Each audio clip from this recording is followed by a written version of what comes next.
Welcome back to Liberty University Blackboard. Today I'm going to show you how to access English 102 textbooks. You see, this is how the picture looks like with the Bible verse. As always, you go to Course Content, scroll down until you see the correct folder. We're going to click on Week 1. Scroll down until you see the Reading and Study folder, alright? And then here are the textbook readings, alright? Now here are the authors of the textbook, and it also says what page numbers you should read. Now, here are some presentations that will be helpful in some of the discussion forums. They also have presentation lessons, and you can download these presentation lessons like over here. The files opens up in Word, Microsoft Word. Alright, now let me show you what happens when I click the textbook readings. We're going to click on Chapter 1, Reading the Story, pages 56 to 61. Let me show you what happens when I click here. MindTap Cengage, and it takes you right to the reading. Please note that there is no left and right arrows to switch from page to page. This is all compressed into one large page, which you can scroll down. But if you close out of this, alright, now you're going to click on this down arrow, not this one. Alright, now you may be wondering, well, are the week's assignments? Well, first of all, on Blackboard it tells you what you're reading and takes you right to it. But if you want to know the process in MindTap, this is just a preview overview of, it's almost like Chapter 0. You see, read this first before you read the intermediate chapters. It will give you some helpful tips on reading and writing literature.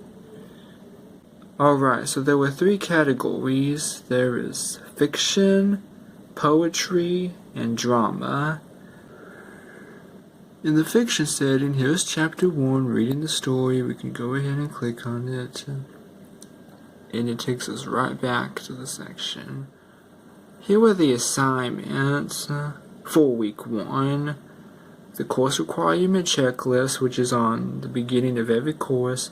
Class introductions, which is at the beginning of some courses.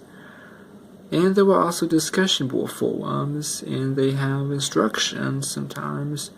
You can download these instructions. Here are the instructions. Always be sure to download the instructions before attempting to do the assignment. Here is the grading rubrics. There were only 2 discussion forums, and the first one is longer. So, look at the grading rubrics right before submitting the assignment. So here is the grading rubrics. You want to be at this column, Advanced. Alright, and then it shows you the categories and the range of points. Let's go to the actual assignment. And here were all of the students who submitted their threads. Oh look, here's my name right over here. You can see the time I submitted my thread, the title of it. And then you can view my thread right here.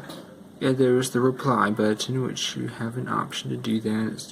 As you can see, someone replied to my thread. And then you press the OK button. Alright, so that's how it works.